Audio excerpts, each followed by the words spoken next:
Hello दोस्तों, स्वागत है आपका। आज के इस वीडियो में मैं आपको एप्लीकेशन फॉर्म कैसे अप्लाई करना है आरआरबी एनटीपीसी के लिए वो मैं एक्सप्लेन करूंगा स्टेप बाय स्टेप। आज हम ग्रेजुएट पोस्ट के लिए CN05 2024 जो है उसके लिए अप्लाई करेंगे। अप्लाई करने के लिए जब आप किसी भी आरआरबी की वेबसाइट पे जाएंगे तो CN05 के टैब में आपको इस प्रकार का एक एप्लीकेशन लिंक मिलेगा जिस पर क्या लिखा है, click here to view application link. तो जब आप इस पर क्लिक करोगे तो आप इस वेबसाइट पे पहुंच जाओगे जो कि है rrbapply.gov.in। तो इस पर जो ये अप्लाई का ऑप्शन है, इस पर जब आप क्लिक करोगे तो यहाँ एक दो ऑप्शन खुल के आते हैं, क्रिएट एन अकाउंट का और ऑलरेडी हैव एन अकाउंट का। तो देखो, क्रिएट एन अकाउंट का ऑप्शन क्यों है, आपको कोई भी आरआरबी में अप्लाई करने के लिए पहले एक अकाउंट क्रिएट करने की जरूरत है इस वेबसाइट पर। तो ये अकाउंट कैसे क्रिएट करना है उसके लिए मैं ऑलरेडी एक वीडियो अपने चैनल पर बना के रखा है जिसको मैंने रजिस्ट्रेशन नाम से वो वीडियो को रखा है। पूरी डिटेल में आपको सारी चीज़ें उसमें बना दी है। तो पहले आपको वो उस वीडियो को देख के अच्छे से फॉलो करके एक अकाउंट क्रिएट कर लेना है। तो अभी अकाउंट क्रिएट किया हुआ है, इसीलिए ऑलरेडी हैव एन अकाउंट पे क्लिक करेंगे तो इस प्रकार से इंटरफेस खुलेगा और यहाँ पर हमको लॉग इन करना है। तो अब मैं यहाँ पर लॉग इन कर, तो देखिए जैसे यहाँ पर लॉग इन कर लिए तो अगर आपका डिजी लॉकर लिंक नहीं है तो यहाँ पर डिजी लॉकर को लिंक कर लीजिए, ऐसा दिखाएगा। और अगर लिंक है तो इस प्रकार से यहाँ पर डिजी लॉकर लिंक्ड है ये दिखाएगा। बेसिकली ये जो डिजी लॉकर लिंक करने के लिए जो आरआरबी बोल रहा है वो इसलिए बोल रहा है ताकि आपको जो पेमेंट की रिसिप्ट, कॉल लेटर्स वगैरह जो है वो आपके डिजी लॉकर में फ्यूचर में वो डायरेक्ट दे सके आरआरबी। इसीलिए आरआरबी चाहता है कि आप अपने डिजी लॉकर को लिंक करें। अब देखो यहाँ तीन टैब दिख रहे हैं, जनरल इंस्ट्रक्शन, ऑनलाइन एप्लीकेशन और एप्लीकेशन हिस्ट्री। तो जनरल इंस्ट्रक्शन यहाँ पर आप पढ़ सकते हो। इस पर फिर हम ऑनलाइन एप्लीकेशन पे अगर क्लिक करेंगे तो आगे बढ़ जाएंगे। उसके पहले एप्लीकेशन, अगर आपने मान लीजिए पुरानी एप्लीकेशन किए हुए हैं या बाद में अगर इसी एप्लीकेशन को आप करेक्ट करोगे फ्यूचर में, तो जब करेक्शन विंडो ऑन रहेगा तब आप इस एप्लीकेशन हिस्ट्री के ऑप्शन पर क्लिक करोगे। तो इस प्रकार से यहाँ पर आप देख रहे हो एक मॉडिफाई का ऑप्शन है। तो इस मॉडिफाई के ऑप्शन के तहत आप अपने एप्लीकेशन को मॉडिफाई कर पाओगे। बस वो मॉडिफिकेशन डेट के बीच में ही ये लिंक एक्टिव रहता है। और जो आपका एप्लीकेशन है उसको आप यहाँ से देख भी सकते हो और आपका पेमेंट सक्सेस हुआ या फेल हुआ वो आप यहाँ पर क्लिक करके इस प्रकार से देख सकते हो। तो यहाँ दो पेमेंट हिस्ट्री आपको क्यों दिख रही है, एक करेक्शन की हिस्ट्री है और जब अप्लाई करे थे तब की हिस्ट्री। तो इस प्रकार से आप यहाँ पर ट्रांजेक्शन आईडी देख सकते हो। तो ऑनलाइन एप्लीकेशन पे जब आप क्लिक करोगे तो यहाँ पर जो भी एप्लीकेशन जिसमें फॉर्म ओपन रहेंगे वो आपको यहाँ पर साफ साफ दिखेगा। तो अभी सिर्फ नॉन टेक्निकल पॉपुलर कैटेगरीज का फॉर्म, जब मैं आपके लिए वीडियो रिकॉर्ड कर रहा हूँ, अभी सिर्फ ग्रेजुएट लेवल का अवेलेबल है। तो यहाँ पर वो दिख रहा है। अभी जब 21 तारीख को अंडर ग्रेजुएट लेवल आ जाएगा तो वो भी इसके नीचे आपको दिखने लगेगा। तो CN5 के तहत अगर हम अप्लाई करना चाहें तो सबसे पहले आई एम नॉट करंटली डिवाइड फ्रॉम आरआरबी पे क्लिक करना है और यहाँ पर देखो लिखा हुआ है select the RRB for which you wish to apply. तो यहाँ से हम कोई भी एक आरआरबी को सिलेक्ट कर लेंगे।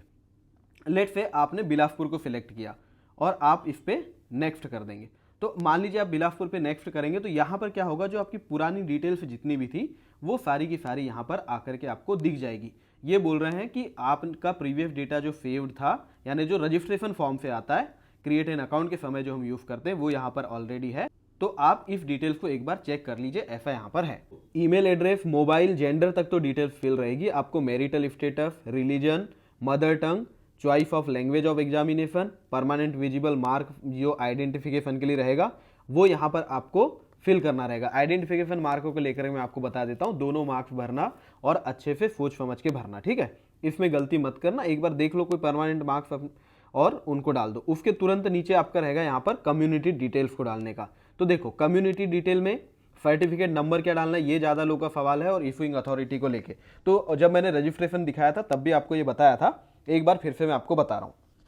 देखो यहाँ पर सबसे पहले तो कम्युनिटी आप सिलेक्ट करोगे, यूआर हो तो यूआर रह जाएगा, उसमें कुछ भी आपको डिटेल्स डालने की जरूरत नहीं पड़ेगी। लेकिन आप जैसे कोई भी कम्युनिटी आपकी रहेगी तो आप पहले यहाँ पे सिलेक्ट करोगे कि आप ओबीसी हो, एससी एसटी हो, पीडब्ल्यूबीडी हो, जो भी हो उस हिसाब से यहाँ सिलेक्ट करोगे आप, ठीक है। तो फिर ये बोल रहे हैं कि नॉन क्रीमी लेयर, तो यहाँ पर आपको यस करना पड़ेगा। अगर आपने ओबीसी सिलेक्ट किया तो नॉन क्रीमी लेयर को यस करना पड़ेगा। सर्टिफिकेट नंबर क्या रहता है ये मैं आपको बताता हूँ। अगर हिंदी में सर्टिफिकेट रहेगा तो उसमें लिखा रहता है राजकीय प्रकरण क्रमांक करके ऐसा लिखा रहेगा, और जैसे लिखा रहेगा 404/B121 या 121B इस प्रकार से रहता है, वो यहाँ पर आपको सर्टिफिकेट नंबर डालना है। जब डीवी के टाइम आप ये सर्टिफिकेट प्रोड्यूस करोगे तो इसी को मैच किया जाएगा। इशूइंग अथॉरिटी क्या रहती है, इशूइंग अथॉरिटी वो रहती है जिसकी सील उस डॉक्यूमेंट पर लगी रहती है। इफिंग अथॉरिटी में आपको ऐसा टाइप नहीं करना है, यहाँ पर लिस्ट जैसे इस पर क्लिक करते हैं तो बहुत बड़ी लिस्ट खुलती है, उस लिस्ट में से आपको इफिंग अथॉरिटी को सिलेक्ट करना पड़ता है। सब डिविजनल मजिस्ट्रेट और सब डिविजनल ऑफिसर इस टाइप से चीज़ें रहती है, तो थोड़ा माइन्यूट डिटेल रहती है, उसको अच्छे से चेक करके सिलेक्ट करो। और फिर जो सर्टिफिकेट जहाँ से बना है वो स्टेट या यूटी आपको लिखना पड़ता है, और वो सर्टिफिकेट जब इशू हुआ वो डेट को यहाँ मेंशन करना पड़ता है। इसके बाद आप ध्यान देना कि पोस्टल एड्रेस की डिटेल आपको डालनी पड़ती है। परमानेंट एड्रेस को आप गलत नहीं डाल सकते, परमानेंट एड्रेस सही डालना। आपको जो आपका पुलिस वेरिफिकेशन जाएगा वो भी यहीं पर जाएगा, और आपके जो डॉक्यूमेंट रहेंगे वो परमानेंट एड्रेस के हिसाब से ही वैलिड होने चाहिए। तो ये परमानेंट एड्रेस जो रहेगा, एग्जाम सेंटर जो आपका रहेगा वो भी ये परमानेंट एड्रेस के पास ही आपको मिलने वाला है, क्योंकि एग्जाम सेंटर फॉर्म भरते समय कहीं पर भी पूछा नहीं गया कि आपको एग्जाम सेंटर क्या चाहिए। तो जब तक पूछा नहीं जाए आप यही मान के चलें कि परमानेंट एड्रेस के पास ही आपका एग्जाम सेंटर रहने वाला है। तो ये जो थी आपकी पर्सनल इंफॉर्मेशन वाला टैब था, इसको सेव करेंगे और नेक्स्ट करेंगे। अब अदर डिटेल्स का टैब ओपन हो गया और यहाँ पर अदर डिटेल्स को हमको फिल करना है। अब देखो अदर्स डिटेल टैब में पहला जो सवाल रहेगा ये रहेगा कि are you an ex serviceman, तो इसको आप नो या एस करेंगे। अगर येस करेंगे है तो आपको यहाँ पूरी डिटेल डालनी पड़ेगी, आप नहीं है तो इसको नो करें। पीडब्ल्यूबीडी कैंडिडेट अगर आप हो, आप इसको येस करोगे तो आपको कैटेगरी डालनी पड़ेगी, सब disability category, percentage of disability, nature, और कब तक आपका सर्टिफिकेट जो डेट रहेगी उसमें टिल डेट जो लिखा है ना, यहाँ पर डेट आपको सिलेक्ट करना पड़ेगा। जैसे क्या होता है सर्टिफिकेट की शायद वैलिडिटी भी रहती होगी, तो उस हिसाब से आप यहाँ टिल डेट डाल देना। पीडब्ल्यूबीडी का सर्टिफिकेट नंबर और जो इशू हुआ वो डेट आपको यहाँ पर डालना पड़ेगा। जब आप ये स्क्राइब के ऑप्शन को येस करोगे तो ये डिटेल्स आपको डालनी पड़ेगी, तो इसको जिनको जरूरत नहीं वो नो करके रखेंगे। अब ये बोल रहे हैं कि are you an EBC certificate holder, इसमें दिमाग मत लगाना, इसको सीधे आप नो ही रख देना और सीधे आगे बढ़ो। Detail of serving railway applicant, यानी जो भी मेरे भाई लोग जो भी लोग अगर आप रेलवे में अभी जॉब कर रहे हो और फॉर्म अप्लाई कर रहे हो अपग्रेड के लिए, तो आपको यहाँ पर इसको येस करना पड़ेगा। इसके बारे में डिटेल वीडियो भी अलग बनाऊंगा, लेकिन अभी आपको तुरंत के लिए मैं बता दे रहा हूँ कि इसमें आपको अभी जो मुझे जितनी जानकारी मिली कि आपको पहले इंटीमेशन दे देना है। तो आप ये फॉर्म अप्लाई करने के पहले ही, वेस्टर्न रेलवे में जिन्होंने रिजाइन किया है अभी रेलवे से, उनको एनओसी मिलने में काफ़ी प्रॉब्लम्स आ रही थी, लेकिन ज्वाइन करते समय इंटीमेशन दिया हुआ था, इसीलिए वो काम आसान हो रहा है। अगर वो नहीं दिए होते तो बॉन्ड की जो रकम रहती है वो भर के आपको रेजिग्नेशन मिलेगा, वो भी टेक्निकल रेजिग्नेशन नहीं कहलाता, वो नॉर्मल रेजिग्नेशन के तहत आता है। अब टेक्निकल नॉर्मल ये सारी चीज़ें आपको समझाऊंगा अलग वीडियो में। तो अभी आप ये मान के चलो कि अगर कोई भी रेलवे सर्विंग एम्प्लॉय हो और आप अगर अप्लाई कर रहे हो इस CAN के लिए, तो आपको पहले इंटीमेशन देना है और फिर अप्लाई करना है। अप्लाई करने के बाद अगर इंटीमेशन देते हो और ये जो फॉर्म एप्लीकेशन की डेट है इसके बाद इंटीमेशन देते हो, तो उस इंटीमेशन का कोई मतलब नहीं। पहले इन्फॉर्म करना है फिर अप्लाई करना है, ये बेसिक नियत है इसकी। कोई भी प्रॉब्लम ना हो इसीलिए मैं आपको ऐसा बता रहा हूँ कि ऐसा कर लेना, बाकी आपकी इच्छा, आप जैसे चाहो। तो अगर हो तो इसको येस करके ये डिटेल्स आपको पूरी फिल करनी पड़ेगी, नहीं है तो आप नो करके यहाँ पर आगे बढ़ सकते हो। अब अगर मान लीजिए रेल के अलावा कहीं और जॉब कर रहे हो तो आपको ये करंट एम्प्लॉयमेंट डिटेल्स जो है वो यहाँ डालना पड़ेगा। आप सेंट्रल, स्टेट और PSU पब्लिक सेक्टर इसके अलावा कहीं जॉब कर रहे हो प्राइवेट, तो वो यहाँ मेंशन करने की आपको ज़रूरत अभी तो नहीं है। उसके बाद ये बैंक डिटेल और रिफंड ऑफ फी के लिए बैंक डिटेल आपको यहाँ डालना है। बैंक डिटेल डाल के इसमें जो है IFSC और अकाउंट नंबर अच्छे से डालना है और इसको सेव और नेक्स्ट आप कर दोगे। आपको ये जो करंट एम्प्लॉयमेंट डिटेल है इसको नॉट एप्लीकेबल करना पड़ेगा, फिर सेव करना पड़ेगा। जो भी एरर रहेंगे वो आपको यहाँ पर दिख जाएगा। उसको जब सेव एंड नेक्स्ट कर देंगे तो ये इस प्रकार से दिखने लगेगा, अदर डिटेल्स भी फुलफिल दिखेगी। अब एजुकेशनल क्वालिफिकेशन ऐड करना है। अब यहाँ पर मैं आपको एजुकेशनल क्वालिफिकेशन मैंने ऑलरेडी ऐड करी हुई है, लेकिन करने के पहले कैसा दिख रहा था वो आपको एक बार एक्सप्लेन कर देता हूँ।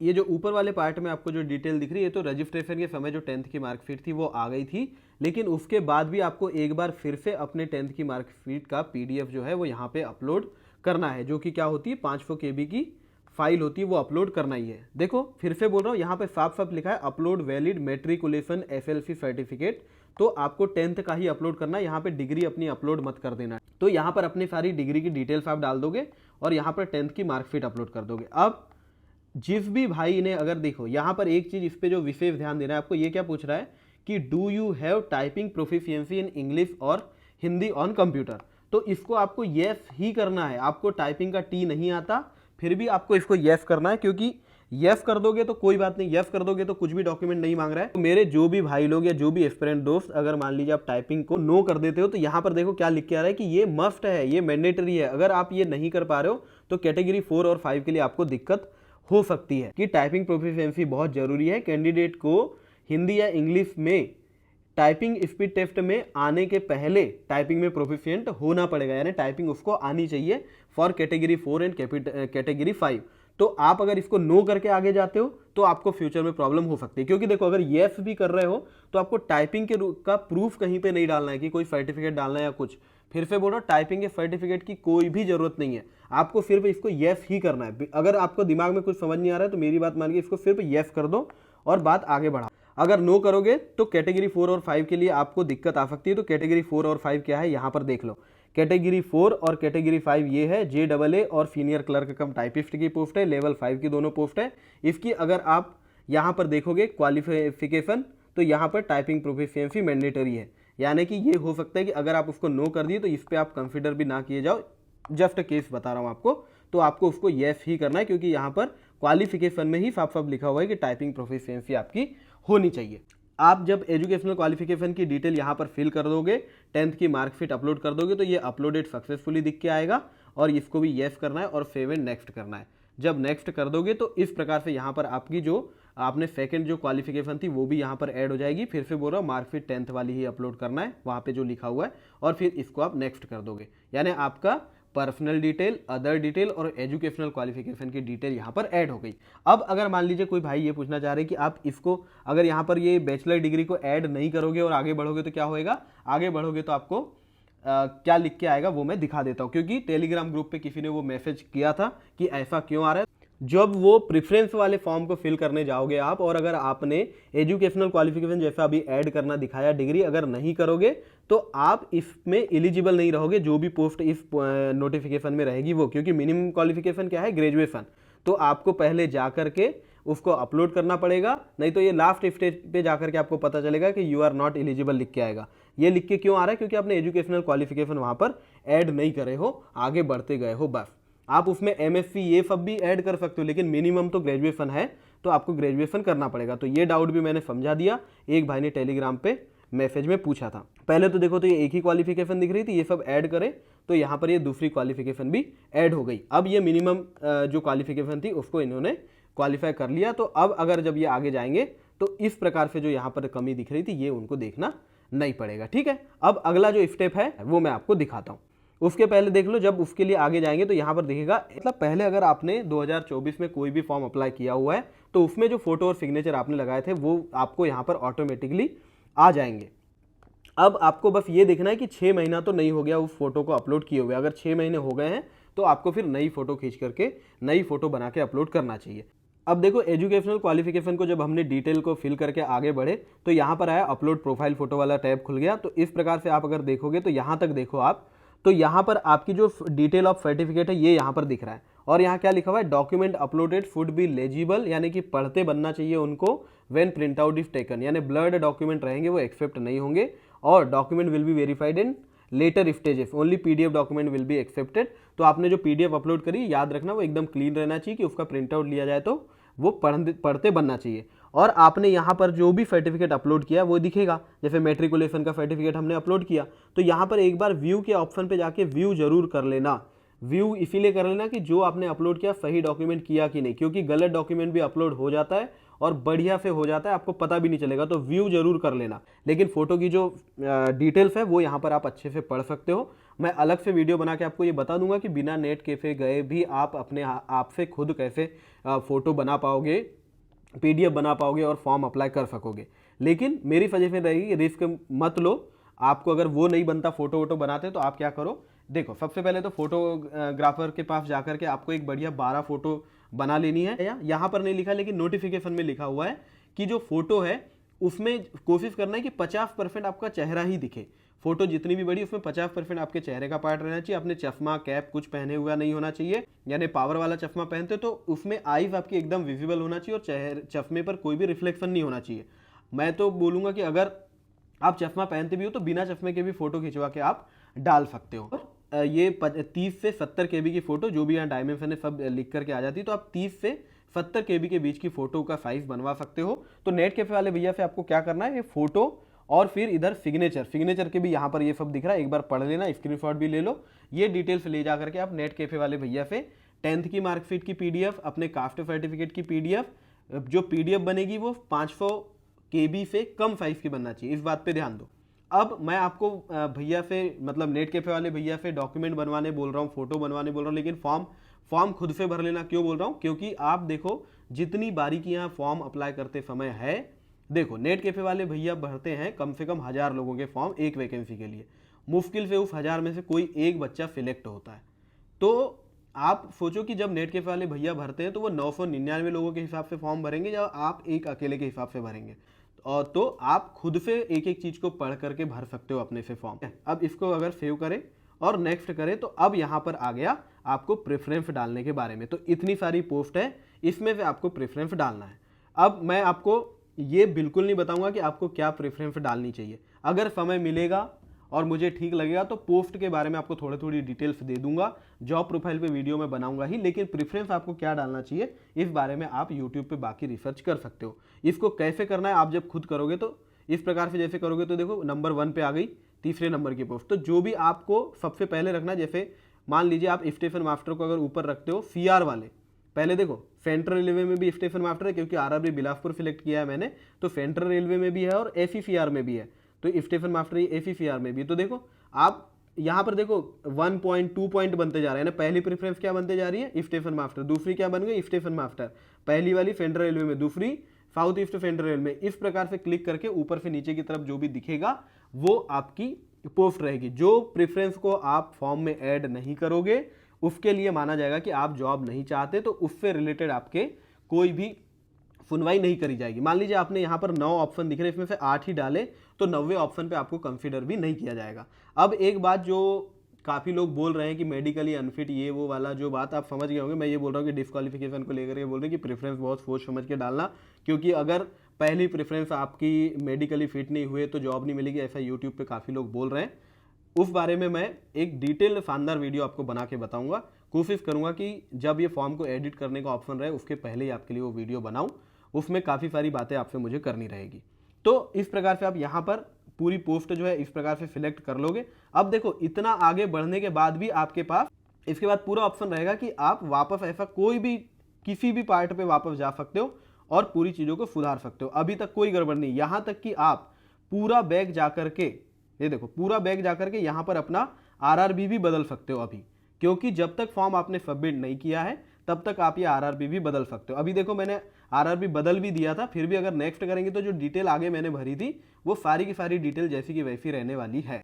अब ये नेक्स्ट करें, प्रेफरेंस वाले पेज पे आ गए, नीचे की ये जो चेक बॉक्स है यहाँ पर देखो, I have exercised and checked my order of post preference for the post I am interested to apply, इसको भी क्लिक करना है और फिर ये नीचे जितने हैं इनको सबको। अब ये वाला जो लास्ट वाला ऑप्शन है इसको ध्यान से देखो आप, ये जो लास्ट वाला ऑप्शन है, लास्ट वाला चेक बॉक्स है जिसको आपको क्लिक करना है, इसमें ये लिखा हुआ है कि आप ये मेक श्योर करते हैं कि आप जो है अपने आप को डिक्लेयर कर रहे हैं कि आप ये जो एलिजिबिलिटी क्राइटेरिया उसको फुलफिल करते हो और आपको कभी किसी सर्विस से बर्खास्त नहीं किया गया है और आपने जो डिटेल्स यहाँ पर सबमिट करी है वो बिल्कुल सही करी है, यानी कोई गलत डिटेल आपने नहीं दिया और कोई डिटेल छुपाया भी नहीं है, ये ऐसा कहा गया। अगर ऐसा कुछ आपने किया है तो आपको उसके लिए पनिश किया जा सकता है और डिस्क्वालिफिकेशन भी किया जा सकता है, ये कहा गया है। आप यहाँ पे प्लेस जो है लिख दोगे, आप जहाँ पे भी फॉर्म भर रहे हो वो लिख देना और इसको प्रीव्यू एप्लीकेशन पे क्लिक कर सकते हो। तो इतनी सारी डिटेल आपको दिखा दिया, इस पर भी चेक बॉक्स पे क्लिक करना है, आपको पेमेंट कर पाओगे, लास्ट में जाके पेमेंट कर दोगे और आपका जो नोटिफिकेशन या जो अप्लाई करने का ऑप्शन था वो आपका पूरा हो जाएगा। फिर जब आप यहाँ पर अप्लाई ऑनलाइन पे जाओगे तो इसका अगर आपने फॉर्म अप्लाई कर दिया तो वो आपको दिखेगा एप्लीकेशन हिस्ट्री में, इस प्रकार से दिखेगा, पेमेंट स्टेटस दिखेगा, सब दिखेगा और मॉडिफिकेशन जो मॉडिफाई का जो ऑप्शन रहेगा वो भी अभी इनएक्टिव रहेगा, लेकिन जब डेट आ जाएगी तो आप इसको मॉडिफाई भी कर पाओगे। पेमेंट हिस्ट्री आप इस प्रकार से चेक कर पाओगे, ठीक है। तो पेमेंट अगर फेल होता है तो फिर से दोबारा से पेमेंट कर देना, पुराना जो फेल पेमेंट है उसका रिफंड आ जाएगा, उसको लेके चिंता आपको नहीं करना है, ठीक है। तो ये था मेरी तरफ से आपके लिए फॉर्म कैसे भरना है उसके बारे में। जो भी डाउट, अगर जेन्युइन डाउट रहेंगे वीडियो में जो नहीं बताया वो आप कमेंट करना, तो मैं उस पर डेफिनेटली आपको रिप्लाई करूंगा और क्लेरिफिकेशन वीडियो भी दे दूंगा। आप फोटो कैसे बनाना है, पीडीएफ कैसे बनाना है मार्कशीट की या सिग्नेचर की, वो सारा मैं आपको वीडियो बना करके बता देता हूँ, ठीक है। लेकिन फिर भी मैं आपको एक बार बोल रहा हूँ, नेट कैफे वाले भैया की हेल्प लो और उसमें आप पीडीएफ 500 KB से कम की बना लो और 30 से 70 KB के बीच की अपनी फोटो और सिग्नेचर को आप बना सकते हो। साथ में एक एडिशनल डॉक्यूमेंट जो कम्युनिटी सर्टिफिकेट है वो भी अपलोड करना पड़ रहा है। याद रखना, कम्युनिटी सर्टिफिकेट अगर SC/ST कैंडिडेट हो तो ट्रेवल अथॉरिटी के लिए आपको अपलोड करना पड़ता है। इसीलिए आप जिस भी कैटेगरी से हो, EWS से हो, OBC से हो, जो भी, उसको भी पीडीएफ बना के रख लें। सॉरी, 500 KB से कम में कोई वो सर्टिफिकेट की पीडीएफ बना के रख लें ताकि आपको काम आ सके। Thank you very much, all the best.